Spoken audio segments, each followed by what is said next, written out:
आज आपण कोल्हापूरमधील एका इव्हेंट मॅनेजमेंट कंपनीसाठी ॲड अकाउंट सेटअप करून देणार आहे. हा सेटअप एवढा इझी असणार आहे की ती इन फ्युचर स्वतः देखील ॲड रन करू शकतात, कारण सगळ्या डिटेल्स आम्ही ऑलरेडी त्याच्यामध्ये सेव्ह करून देणार आहे. त्यांच्या बिझनेसची बेसिक माहिती त्यांच्याकडून लिहून घेऊन आपण त्यांच्यासाठी एक ऑफर क्रिएट केली. आपण तयार केल्या प्रॉम्प्ट थ्रू ही इमेज आपण फिक्स केली आणि याच्यावरती आपण आता ॲड्स लावणार आहे. या ॲडसाठी डेली बजेट 300 रुपये ठेवून ही ॲड नेहमीप्रमाणे उद्या सकाळी पहाटे 6 वाजता चालू करणार आहे आपण.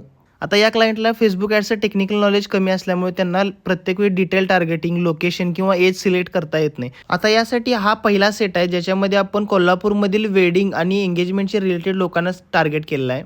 या दुसऱ्या सेटमध्ये आपण कोल्हापूरमधील ज्यांचे एंगेजमेंट आहे किंवा बर्थडे आहेत अशा लोकांचा हा सेट करून दिला आहे. म्हणजे इन फ्युचर ते सेटमध्ये स्विच करून कोणतेही ॲड लावू शकतात. आता तुम्हाला पेपरवरती समजावून सांगायचं झालं तर कोल्हापूर रिजनमध्ये आपण 3 सेट तयार करून दिले आहेत, वेडिंगसाठी, बर्थडेसाठी आणि कॉर्पोरेट इव्हेंटसाठी. यामधील कोणताही सेट चूज करून त्यांच्यासाठी ते ॲड लावू शकतात. आपण तयार केलेल्या प्रॉम्प्टवरून प्रायमरी टेक्स्ट, हेडलाईन आणि डिस्क्रिप्शन तयार करून याच्यावरती पेस्ट करून घेतलं. लीड्सची क्वालिटी चांगली राहावी म्हणून लोकांना बेसिक क्वेश्चन्स विचारले, म्हणजे त्यांचं बजेट काय, लोकेशन काय आणि डेट काय. लास्टला त्यांच्याकडून कॉन्टॅक्ट नंबर घेतला. आता या ॲड्सचे रिझल्ट्स काय आहेत आणि याच्यातून किती लीड्स आले हे तुम्हाला मी नेक्स्ट व्हिडिओमध्ये सांगतो. जर तुम्हाला पण माझ्याकडून फेसबुक ॲड्सचे ट्रेनिंग किंवा सर्व्हिस हवे असेल तर कमेंटमध्ये ॲड टाईप करा. तुम्हाला सगळ्या डिटेल्स DM मध्ये मिळून जातील.